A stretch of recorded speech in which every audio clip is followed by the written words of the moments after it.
cuando, en primer lugar, hay que agradecer la invitación a participar en este encuentro, a exponerles ante ustedes una realidad como es la del Toledo romano, y además a hacerlo con un título que reconozco que no es mío, que es de Paco, el de las 4 pinceladas sobre Toledo en época romana, y eso es lo que vengo a contarles, 4 pinceladas, con lo cual vamos con la primera para no ir perdiendo el tiempo.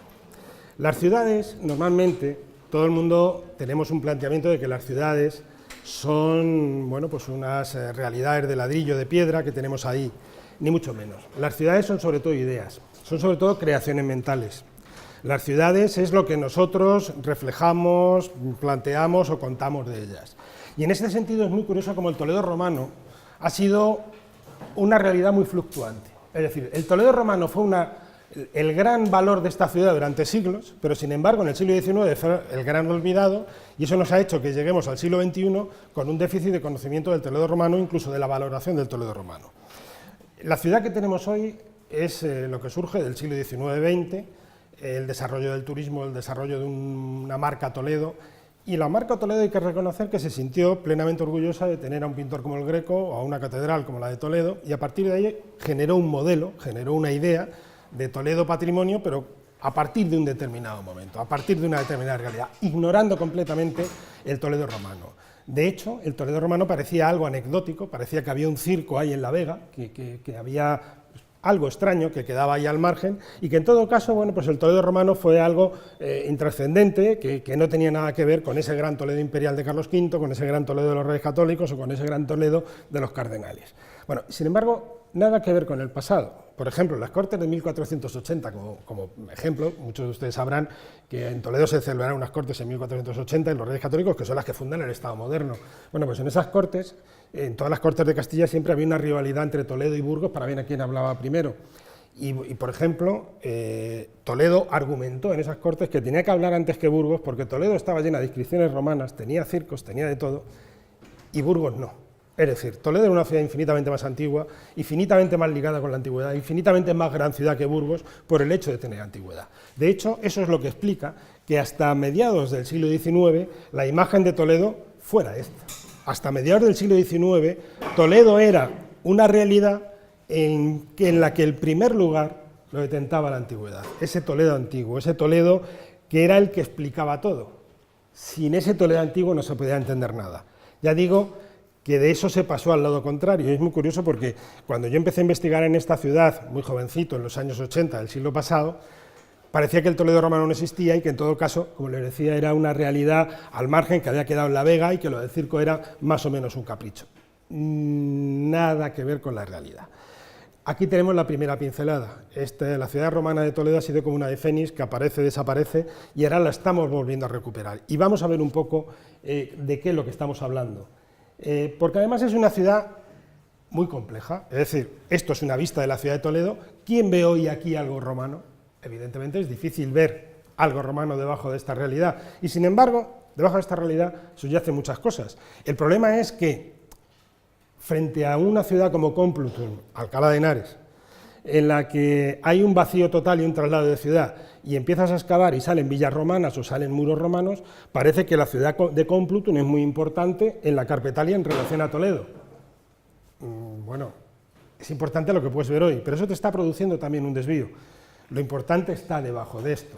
Y luego, por otra parte, hay otra, diría, dificultad para llegar a ese Toledo antiguo, y es una completa diferencia entre lo que dicen las fuentes literarias y lo que dicen las fuentes históricas y lo que dicen las fuentes arqueológicas. Las fuentes históricas ocultan el Toledo romano, es verdad. Es decir, hay muy poquitas referencias, Tito Livio, alguno más, hacen alguna breve referencia al Toledo romano. Si nos atenemos a lo que se salvó de las fuentes antiguas, la verdad es que tenemos muy poquito que decir. Sin embargo, si nos atenemos a las fuentes arqueológicas, la lectura es muy diferente. Así que a ello vamos. Vamos a esa segunda pincelada. Ya tenemos una primera de la complejidad de entender el Toledo romano. Vamos a la segunda fuente, a la segunda pincelada, que es entender, bueno, ¿por qué llegan aquí los romanos? Porque estas historias hay que contarlas desde el principio porque si no, no se entienden. Vamos a ver, nosotros estamos acostumbrados a valorar siempre Toledo como un punto fundamental, pero sí, fue un punto fundamental en la historia de España porque nos lo han contado, pero vamos a ver por qué. Si nos damos cuenta, este es el mapa del mundo antiguo, es el mapa donde surge toda nuestra cultura y demás, y bueno, hay una serie de elementos que son fundamentales, y aquí va a haber siempre ha habido una comunicación entre África y Asia, entre el Mediterráneo y el Atlántico, ¿y qué es lo que encontramos siempre? Pues la península ibérica. En la península ibérica la cultura egipcia llega a la península ibérica, que hay hallazgos en el siglo VII, VIII a.C., plenamente fenicios, egipcios, pero también hay del bronce atlántico, también hay del mundo africano, y todo eso va llegando a la península ibérica. Eso hace que sea un lugar excepcional. Esto no ocurre en Grecia, no ocurre en Italia, ocurre en la península ibérica. Y además en la península ibérica, ¿qué es lo que ocurre? Pues que tenemos una península que es prácticamente un continente, donde todo ese mundo mediterráneo llega, donde todo ese mundo africano, atlántico, va permeabilizando, y todo va discurriendo hacia el interior, donde hay una realidad que es enormemente compleja. Es una gran meseta, una gran llanura, algún monte, pero fácilmente, es decir, no estamos hablando del Himalaya, pero hay una realidad que la parte en dos, que es el curso del Tajo. El curso del Tajo es un elemento que es fundamental para entender la península ibérica y la historia de buena parte de lo que ha transcurrido en el interior de este espacio. Es un río muy, muy complicado. Tan complicado porque nace en esta zona, es decir, corta, como les decía, la península en dos trozos, y además es un río que rápidamente se baja de los cerros y desde muy pronto empieza a discurrir por arcillas, empieza a discurrir desde las zonas de Guadalajara y demás. Es un río que es relativamente caudaloso, era relativamente caudaloso, y además discurre por arcillas, y las arcillas es lo peor para poder cruzar. Todos sabéis que si te metes en el barro, te empozas. Es algo muy complicado, es decir, con lo cual tenemos un lugar muy permeable a todo, pero con un obstáculo muy complejo, salvo un sutil detalle. Desde los montes de Teruel hasta Lisboa es un río, como les digo, enormemente complicado, pero que tiene una anomalía geológica impresionante. Este es el Puente de Alcántara, nosotros estamos aquí. Bueno, luego, este es el camino que siguen, les pido que luego se fijen un poco desde esta curva y van a ver una anomalía geológica increíble. Y es que por primera vez en todo el curso del Tajo hay un cerro de piedra aquí y otro cerro de piedra aquí. Es decir, hay dos piedras que limitan, se oponen a ese cauce del río y hacen que un río que tiene 100 metros pasa a tener 30. ¿Qué es lo que ocurre ahí? De 100 a 30 hace que el agua se repose, el agua vierta todo lo que trae en suspensión, todo lo que va en acarreo, y empieza a generar islas. Bueno, estas islas son el reflejo de que aquí se está produciendo toda una acumulación de gravas, y todo esto, ¿qué es lo que está haciendo? Un lugar por donde se puede cruzar el río sin problema en una zona llena de arcillas. Es decir, por primera vez en 1000 y pico kilómetros hay un espacio donde esto se puede cruzar. ¿Qué significa eso? Que antes de que nadie viniera a hacer nada en este cerro, que hoy se llama Toledo y que es un nombre prehistórico desde el 1200, 1300 a.C., en que se funda esta ciudad más o menos a final de la Edad del Bronce, este paso ya era el eje que articulaba todo la comunicación de animales, de paso del interior de la península ibérica de un lado a otro durante siglos. Vamos, esto era como el Masai Mara, es decir, era el lugar por el que discurrían todos esos flujos de animales, de elefantes, de tal, con lo cual, por eso se explica que aquí esté Pinedo, por eso se explica que aquí haya muchas otras cosas de paleolítico y demás, porque era una zona muy habitada, era una zona muy frecuentada por todo tipo de animales, y además una zona, porque hoy estamos acostumbrados a ver una ganadería estabulada, a ver una ganadería muy regulada, pero insisto en esa figura un poco novelesca del Masai Mara. Imagínense una península como esta, tan opuesta en climas, tan extrema, donde hay que buscar los pastos de verano, los pastos de invierno, donde hay una ganadería trashumante pero natural impresionante, y toda se canalizaba por este punto. Es decir, este es el punto clave del interior de la península ibérica, que va a justificar, por un lado, el nacimiento de la ciudad, y por otro lado, la importancia de la ciudad. Vamos a ver cómo. Aníbal, que no era nada tonto, pero nada, más bien es el gran personaje de la antigüedad, uno de los grandes personajes de la historia, fue muy consciente de eso. Y cuando Aníbal empieza a dominar la península ibérica para enfrentarse a Roma, Él llega a Cádiz, él llega a Cartagena, él llega a toda esta zona, y él se da cuenta del valor que tiene Toledo para controlar una realidad. Y es, Toledo ya se ha convertido, es una ciudad que controla ese paso, controla ese flujo de ganados. Y aquí llegan baceos, betones, carpetanos, unos y otros, o sea, todos tienen su actividad fundamental en esta posibilidad de comunicación de ganados de arriba a abajo, de pastos de invierno, pastos de verano, tal. Aníbal lo que hace es una incursión a Arbucala, Salamanca, y vuelve por los vados de la Carpetania, por Toledo, y aquí plantea la primera gran batalla de la antigüedad hispana, que es la batalla de los vados del Tajo, y la hace justo aquí, en Toledo, vence completamente a todas las tropas indígenas y hace esta pequeña lengua, que es la que de alguna manera le va a permitir, bueno, pues montar ese ejército de tropas que van a ir luego a cruzar los Alpes y a luchar en Italia. Y eso se consigue gracias, entre otras cosas, a ese dominio de Toletum. Estamos viendo cómo ese paso es estratégico, cómo ese paso llama la atención de cualquier persona inteligente que quiere dominar todo lo que es el mundo antiguo, y a partir de ahí Toledo empieza a tener ya una importancia diferente. Tan es así que evidentemente la Segunda Guerra Púnica la pierden, como saben todos ustedes, la pierde el mundo púnico, el mundo cartaginés, pero claro, lo que se encuentran es que esos son los que nos traen a los romanos, es decir, los romanos vienen a combatir en la península ibérica y ellos lo que hacen es quedarse un poco en poder de la costa y demás, pero ¿cuál es la primera actuación del mundo romano en la península ibérica? Pues es la expedición de Catón. La expedición de Catón, para ver un poco, sondear el interior, ¿por dónde viene? Por el vado del Tajo. Es decir,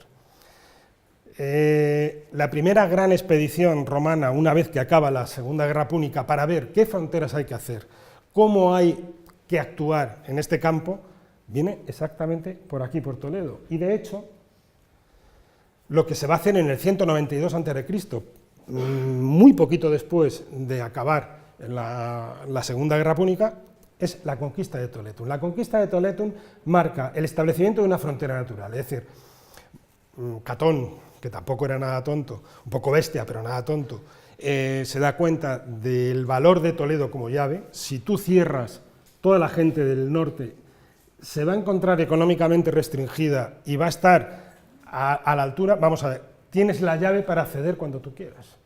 Tú puedes lanzar el ejército cuando quieras, frente a estos señores que para lanzar el ejército hacia el sur necesitan la llave de Toledo. Esa realidad es la que va a permitir entender luego pues, las sublevaciones de Toledo frente a Córdoba, las sublevaciones de Toledo frente a miles de cosas, la llave de este vado del Tajo.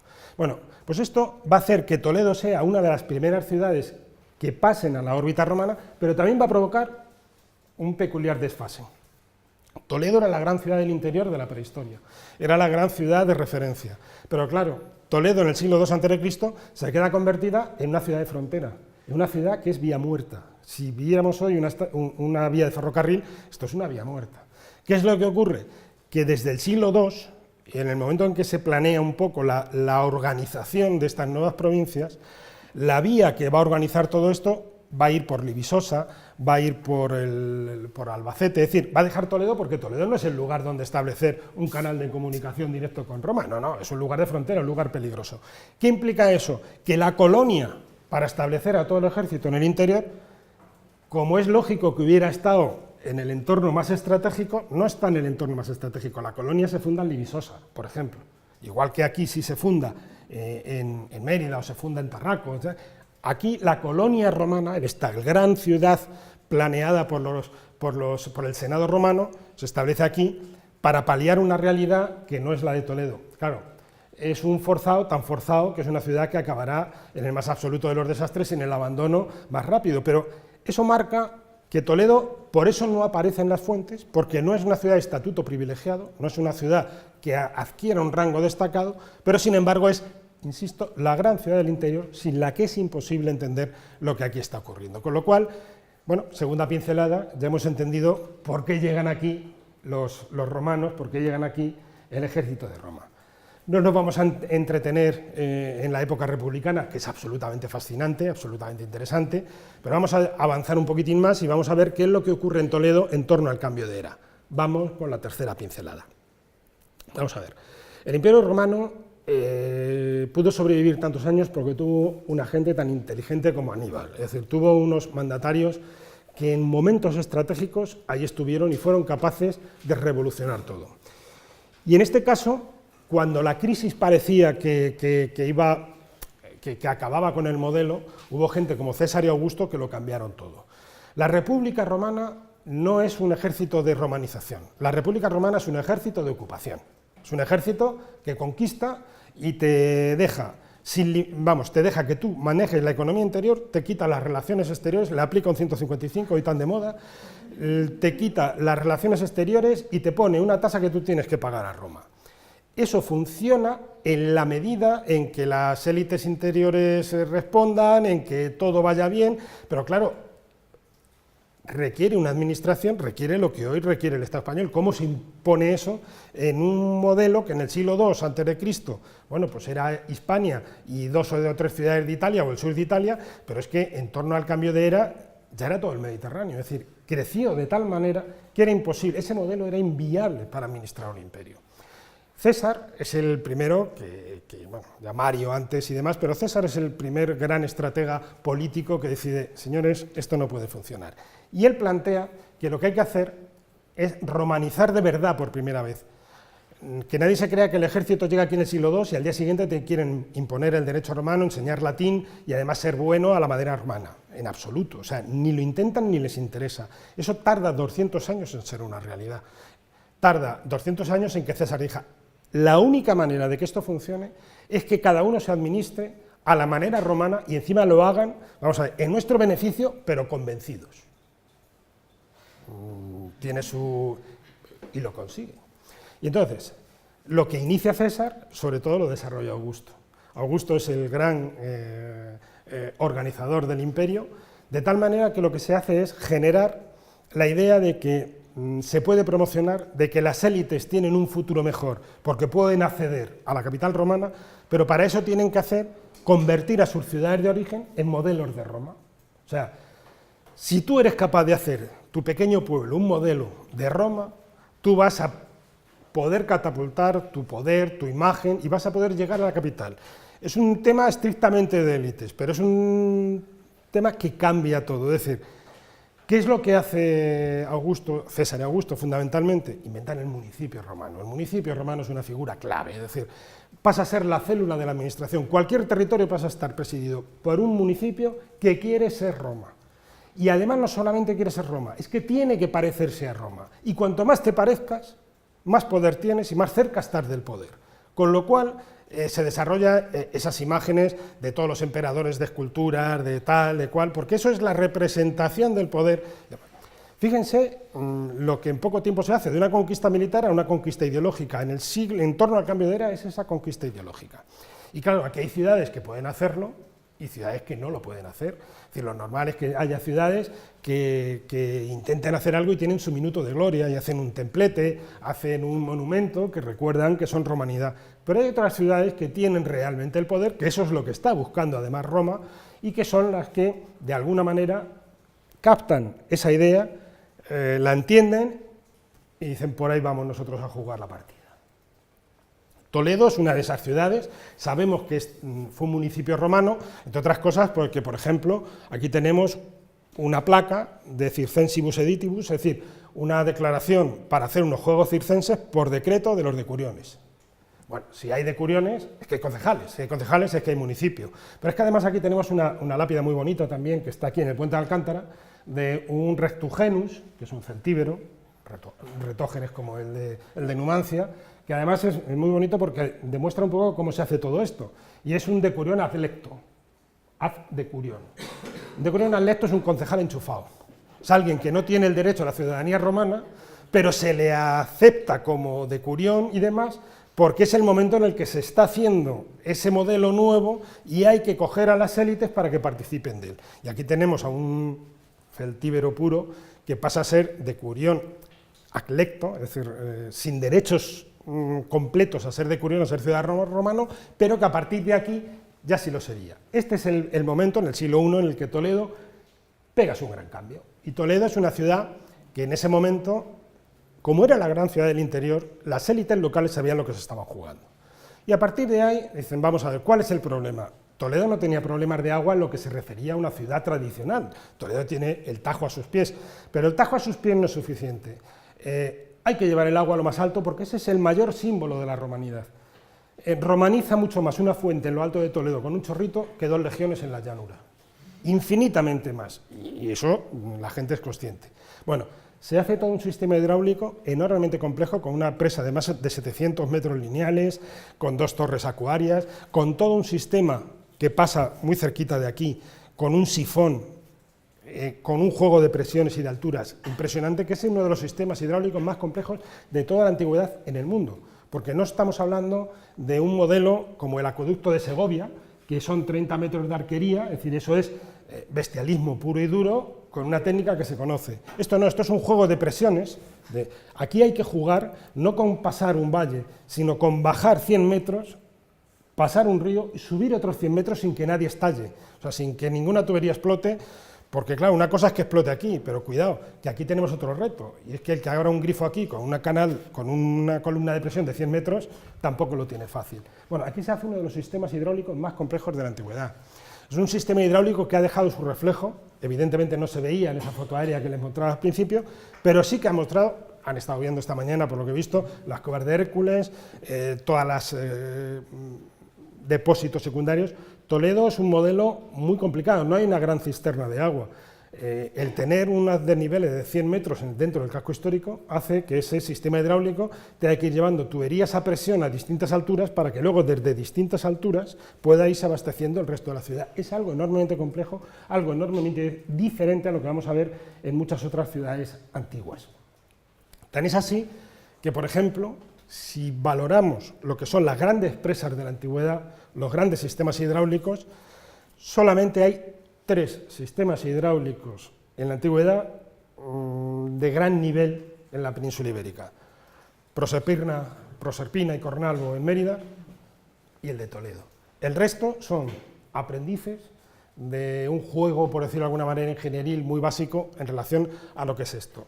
Ya estamos hablando un poco de lo que es la importancia de Toledo en época romana, es decir, no es capital de convento jurídico, no es capital de provincia, porque si recuerdan, se quedó en un determinado momento un poco descolocada, pero la realidad es distinta. Las fuentes históricas no lo reflejan, pero las fuentes arqueológicas nos están diciendo que aquí está pasando algo diferente a lo que nos decían. Si además tenemos en cuenta que Toledo tiene sus foros, de la que proceden esculturas como esta, recientemente localizada. Este es un togado que apareció hace 5 o 6 años en la calle de la Plata, lo que hoy es en el centro de Toledo, donde estaba el foro.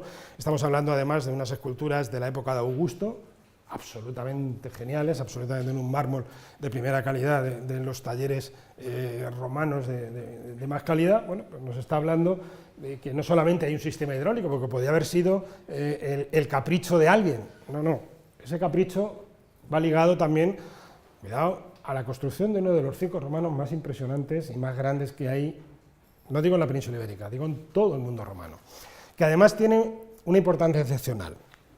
Vamos a ver, si ustedes saben, todos imagino que han ido al Circo Máximo de Roma. El Circo Máximo de Roma es una explanada maravillosa donde se puede hacer cualquier tipo de concierto, cualquier tipo de actividad, pero no queda nada del circo. El Circo Máximo de Roma es el origen de la tipología. Bueno, este es el circo más próximo, cronológicamente, al Circo Máximo de Roma. Si alguien quiere saber cómo es el origen de la tipología del circo, tiene que venir a Toledo.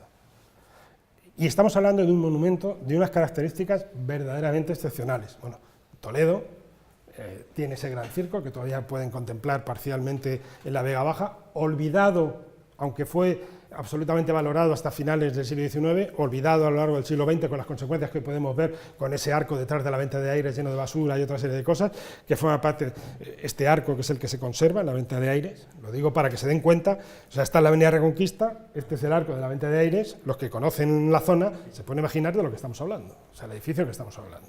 Bueno, pues todo esto, además, no es lo único. En la zona de la calle Honda, esto es Tavera, esto es la carretera a Madrid, esto ya es La Vega, la calle Honda, se llama así además, este barrio es el de las Covachuelas, esto era el antiguo anfiteatro. Había un anfiteatro romano, donde el combate de los gladiadores y demás.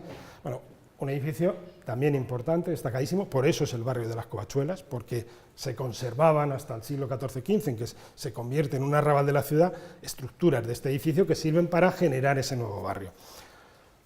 Es decir, una arquitectura lúdica, una arquitectura municipal de primer orden. Pero no solamente eso. Toledo, este es un plano de 1906, este es el hemiciclo del circo, la venta de esto es la avenida Reconquista, esto es hoy el Colegio de las Carmelitas. ¿Se dan cuenta? Aquí hay todo un edificio que se describe perfectamente en los libros del siglo XVI, XVII, XVIII, que si era el templo de Hércules, que si era el templo de tal. Aquí ven el hemiciclo del circo, ¿lo ven? Esta es la avenida Reconquista, y aquí ven los frogones, bueno, es el Teatro Romano. Toledo ha sido la única ciudad que ha dinamitado un teatro romano en el siglo XX para construir la iglesia del convento, del Colegio de las Carmelitas. Pero aquí tenemos nuestro teatro romano. ¿Qué implica eso? Vamos de nuevo a los mapas de las valoraciones. Les digo que municipios romanos normalmente en Andalucía cada 15 kilómetros, en la meseta cada 30, 40 kilómetros. Pero fíjense qué pocos municipios son capaces de hacer algún tipo de arquitectura lúdica, es decir, de un circo, un anfiteatro o un teatro. Muy pocos, tan pocos como que, por ejemplo, Clunia, la cabeza del convento cluniense, tiene, es decir, un teatro. Cartagonova, capital de la Cartaginense, tiene dos, tiene teatro y anfiteatro. Tal. ¿Quiénes tienen las tres? O sea, el modelo romano lo tiene Mérida, lo tiene Hispalis, lo tiene Córdoba y lo tiene Tarraco. ¿Y quién lo tiene? Toledo. Es decir, nuevamente vemos que hay otra, cómo las fuentes no nos casan realmente con lo que nos está diciendo la arqueología, y cómo Toledo es una ciudad que ya desde el siglo I va marcando sus diferencias y va marcando, por lo menos, la existencia. Es decir, si no es reconocida por Roma, si la existencia de una élite local que es capaz de hacer todo esto, porque esto no lo paga Roma, ninguno de esos edificios, ni los sistemas, no, si el éxito de Roma, el éxito de César Augusto, es que todo eso lo pagamos los de aquí para querernos parecer, o sea, si eso es lo bueno, esa es la virguería que se nos plantea en el siglo I. Bueno, pero si hay alguien que encima lo paga, es a tener en cuenta, con lo cual, sigamos con la pincelada. El vado hay que institucionalizarlo, es decir, el mundo romano, el imperio romano no se caracteriza precisamente por arrastrar a la gente por un vado, eso de mojarse hasta las canillas no queda bien. Entonces, pero sin embargo se institucionaliza el vado. ¿Qué es lo que hace? El gran puente. El gran puente de Alcántara es otro elemento más que muestra esa importancia que tiene la ciudad de Toledo en esa época. Una ciudad que ya es capaz, en el siglo I, de este que había sido el camino que se plantea en el siglo II a.C. con Laminium, con Libisosa y demás, anularlo y ejercer un papel de centralidad. Este va a ser las grandes vías de comunicación de la península ibérica. Y van a explicar luego muy bien, ya quedan fuera de esta conferencia, de por qué Toledo en el siglo V-VI pasa a ser la capital de un reino y demás. Lo que sí está claro es que hay un gran eje que es el que controla Toledo, que es el que controla Mérida, Toledo, Zaragoza, que a partir de aquí es el que va a ordenar un poco todo este tema. Va a funcionar el corredor del Mediterráneo, va a funcionar la Vía de la Plata, pero no se olviden de este eje, que en el fondo de la península ibérica, el que articula la península ibérica es este. Y aquí tenemos a Toledo. Pero además, Toledo es una ciudad que se renueva. Lo normal es que, vamos a ver, los municipios que quieren acceder a ese modelo romano que les decía, que les venden un modelo en el cambio de era o en época de los Flavios, en 50 años se vende un modelo. Entonces, todos los municipios intentan tener su minuto de gloria. Pero hay muy pocos que ese minuto de gloria les tiendan. Es decir, hay muy pocos que ese minuto de gloria saben lo que significan, saben lo que cuesta, pero lo hacen. Toledo es una ciudad que en el siglo II, este es un gran capitel del siglo II, en la iglesia del Salvador, se sigue renovando. Eso no ocurre con todas las ciudades. Lo normal de las ciudades de la meseta es que tienen un buen momento en época de Augusto, como mucho hasta los Flavios, hasta 60, 70 después de Cristo, pero luego a partir de ahí las élites ya no dan más de sí. Es decir, las élites ya han hecho la inversión que podían hacer, Toledo no. Tan es así que verán, este es un estudio que se hizo por parte del Instituto Arqueológico Alemán en Toledo, viendo el tamaño de los capiteles, el tamaño de los fustes romanos, de las bases de los que se conservaban, porque claro, el hecho de que hoy en los edificios de Toledo se conserven, hoy no conservamos ningún templo romano en Toledo, no nos ocurre como les decía antes con Mérida o con Itálica, que vas allí y lo ves, no, aquí no. Pero sin embargo todos estos elementos que están dentro de una iglesia medieval, dentro de una casa particular, pues lógicamente se desmontaron de aquí y se llevaron allí. Y todo eso hace que haya unos que se tienen que ir relacionando con otros, es decir, cuando se hace un templo, las columnas son iguales, cuando se hace una columna como esta, a partir de aquí se puede rehacer en parte el edificio. Bueno, aquí en Toledo estamos hablando que en el siglo III hay 17 conjuntos monumentales de una calidad excepcional. Eso solamente ocurre en Tarraco, en Mérida y en Itálica. No ocurre en ningún otro sitio de la península ibérica. Y ya estamos en el siglo III. Luego, algo tenía Toledo que le permitía estar en ese rango de competición frente a otras ciudades que eran capitales de todo. Toledo, insisto, no era capital de nada. Aquí tienen ese estudio de los 18 edificios, con las distintas cronologías y demás. Bueno, es un estudio fantástico, pero que bueno, está publicado en alemán. Si alguno lo quiere, pues se lo paso, pero que sepa que solo está en alemán. Y vamos con la cuarta pincelada, que es la clave para entender el Toledo de hoy. Y sigue siendo una pincelada romana. Vamos a ver. A partir del siglo III todos ustedes han oído hablar de la crisis del siglo III. La crisis del siglo III parece que se hunde las ciudades, parece que todo el mundo se va a vivir al campo y parece que el Imperio Romano prácticamente hace aguas. Nada que ver. O sea, muy bonito, muy facilón, muy fácil, porque es una interpretación muy sencilla. Casi todas las ciudades arqueológicas que vemos, Segóbriga, Complutum, todos los yacimientos arqueológicos, han perdido su sentido en el siglo III y se abandonan. Luego es una gran crisis. No, perdón usted, no es una gran crisis, es una gran crisis de Segóbriga, de Complutum, de tal, pero no es una gran crisis de la ciudad. Hay un modelo distinto de organización del territorio, de tal manera que lo que hay es lo que se ha llamado, algunos investigadores han llamado una isostasia, es decir, muchas se hunden para que otras se levanten. Es decir, hay grandes ciudades que empiezan en el siglo III a destacar por encima del resto y que son esas ciudades que van a liderar el final de la antigüedad y el arranque de la Edad Media.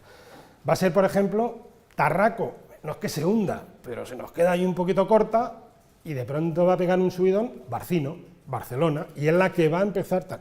Bueno, pues eso es algo que tiene que ver además con unos cambios que se van a producir en el imperio. Como les decía antes, en el Imperio Romano, para que sobreviviera tantos años, tuvo que haber gente muy lista. Les decía antes, la virguería que habían hecho César y Augusto fue de libro, pero la que hizo Diocleciano y Constantino tampoco le iba a la zaga.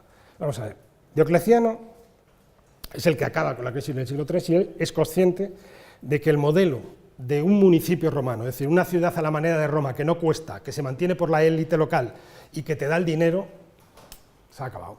Sí, eso ya, entre otras cosas porque el dinero ha dejado de tener valor, porque la crisis del siglo III se ha comido el valor de la moneda, ha habido una inflación total, entonces el hecho de que te manden moneda, como te mandan chapas de chorizo que no vale para nada, pues no sirve. Entonces hay que cambiar el modelo. Y Diocleciano y Constantino lo que generan es un nuevo modelo completamente de imperio.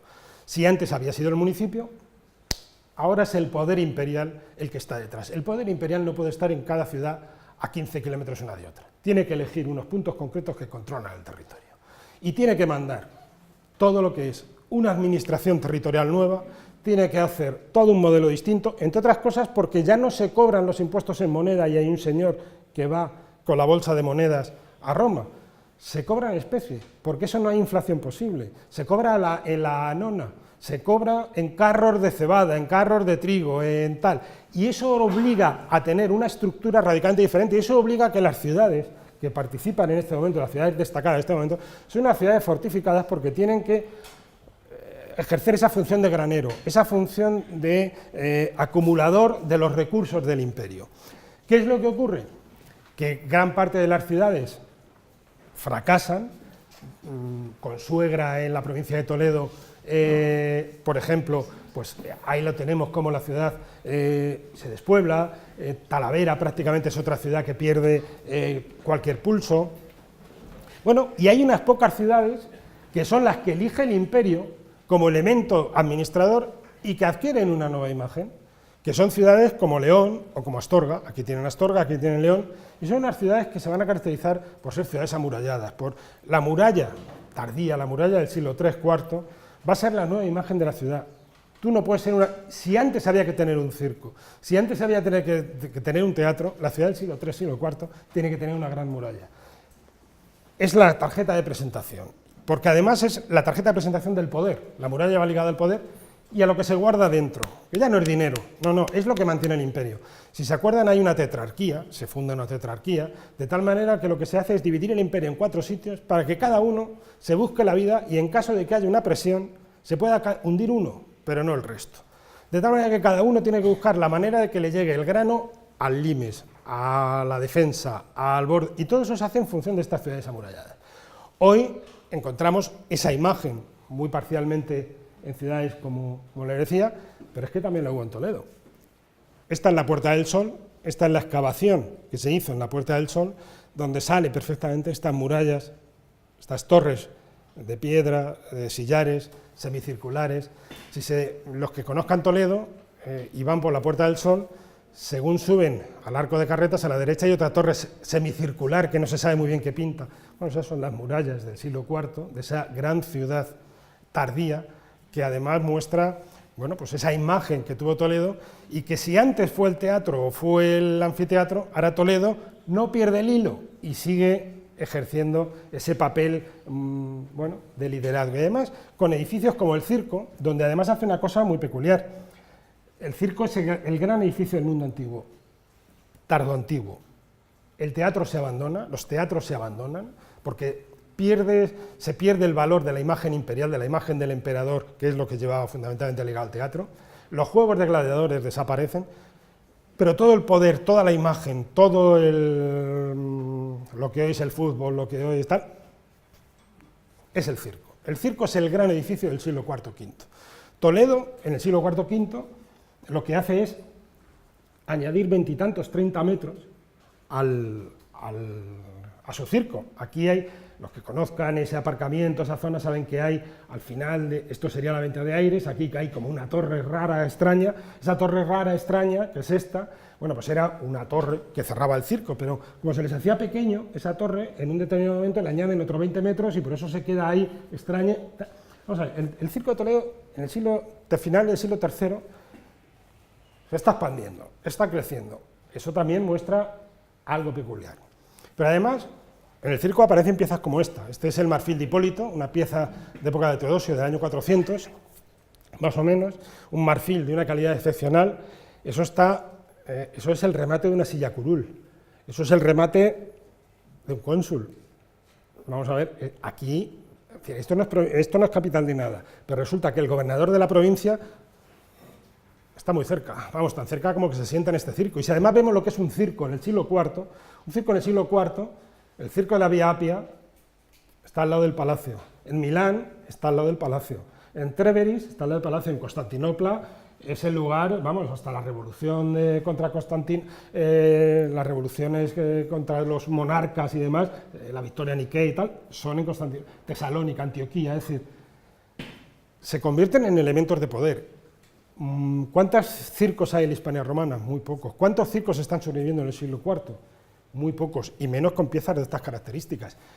Si además vemos que Toledo no solamente no desaparece como Consuegra, como Segóbriga, como Complutum, cualquier otra ciudad del interior, sino que genera todos unos suburbios, genera unos elementos, bueno, esto es mosaicos de la Vega Baja, con algunos elementos mobiliarios que aparecen en la Vega Baja. Esto es pórfido egipcio, esto es un pórfido que solamente está al alcance de la familia imperial. Es decir, estos son canteras imperiales, lo cual no quiere decir que aquí estuviera el emperador, pero que esto es una concesión que hace el emperador a alguien para regalarle un mueble que te está calificando, es decir, está diciendo, señores, este es próximo al poder. O elementos como este de un sarcófago. Si vamos a los sarcófagos, Este elemento, este es un trocito que está encima de la Puerta del Sol, la clave, este es un San Pedro y Cristo en la Puerta del Sol, un sarcófago fantástico del siglo IV, del principio del siglo IV. Este es otro trozo de sarcófago que apareció en la Vega Baja, en toda la zona de la Vega Baja. Todo eso nos está hablando de una realidad muy distinta, y luego enlazaremos al final para que vean realmente la valoración que tienen estos sarcófagos. Todo eso hace además que entendamos otra realidad, con datos históricos. Este es el mapa, el plano, de los asistentes al primer concilio de la Iglesia Católica, el concilio de Iliberris, el año 306. Ya voy acabando, estoy a punto. Si se dan cuenta, el concilio de Iliberris, parece que el cristianismo evidentemente tiene un origen andaluz, hay una concentración andaluza, lógica si se celebra aquí en una época donde hay pocas comunicaciones, pero el concilio de Iliberris lo que en el fondo es un concilio de la Bética al que se invita a los grandes obispos del resto de la península ibérica, es decir, a las grandes cabezas. Si quitamos la Bética, ¿qué volvemos a encontrarnos? Exactamente las mismas ciudades que nos venimos encontrando con los circos, con las presas, con los otros. Y si vamos a las comunidades judías, se reproduce básicamente lo que acabamos de ver, con los mismos planteamientos, y aquí, por ejemplo, es una imagen de una lucerna judía con la menorá encontrada aquí en el mercado de abastos, aquí, vamos, a 1 kilómetro de aquí, con todo lo que eso implica. Pero es que además, si nos vamos al territorio, vemos, esto, por ejemplo, es el mausoleo de las Vegas de Puebla Nueva. Este es un mausoleo que está a 40 kilómetros de aquí de Toledo, en el Valle del Tajo. Bueno, esta es una copia del Palacio Diocleciano, del mausoleo de Diocleciano, pero más grande y más monumental que el del propio Diocleciano. Esta es la reconstrucción del llamado edificio A de Carranque. El edificio A de Carranque es una copia exacta de las aulas del Palacio Diocleciano de Spalato. Estamos hablando de recas, estamos hablando de unos conjuntos, estamos hablando de una monumentalización del territorio absolutamente impresionante, que están cogiendo todos los modelos imperiales y los están reproduciendo hasta extremos insospechados. Esa gente además se entierra en elementos como este. Este es el sarcófago de Layos, que hoy está en Barcelona, en Musumarés. Este es el sarcófago de la Puebla Nueva, que estaba en ese monumento que veíamos antes. Bueno, estos son sarcófagos hechos en Roma, en los principales talleres, en los de mayor calidad de Roma, salvo este. Este es un taller que no está considerado romano, está considerado local, entre otras cosas porque es más tardío, y sobre todo porque está hecho en Constantinopla. Es el único que hay de Constantinopla, de toda la zona de Constantinopla, en esta zona. Si vemos y nos damos cuenta de dónde están los sarcófagos romanos, y si tenemos en cuenta que salvo este, que es de Constantinopla y encima es el más importante de todos, solo los circulares son los que marcan dónde está realmente el poder, ¿qué es lo que está ocurriendo en torno a Toledo en el siglo IV? Pues evidentemente una realidad que no tiene parangón con ninguna otra. Eso va a hacer, bueno, pues que cuando llegan los visigodos, pues evidentemente no es que aquí no hubiera nada, aquí lo que había era un poder a la búsqueda de esa capitalidad, y lo que hacen es aprovecharla y dotarla y ejercerla. Y con eso yo creo que acabamos estas 4 pinceladas así un poquito agrestes sobre el Toledo romano, un poquito aceleradas, pero que creo que pueden dar una pauta para entender un poco lo que es el Toledo romano. Cualquiera de los edificios o de las piezas que les he señalado podría dar para una intervención de horas. En este caso ha sido pinceladas para entender lo que es la ciudad romana de Toledo. Muchas gracias.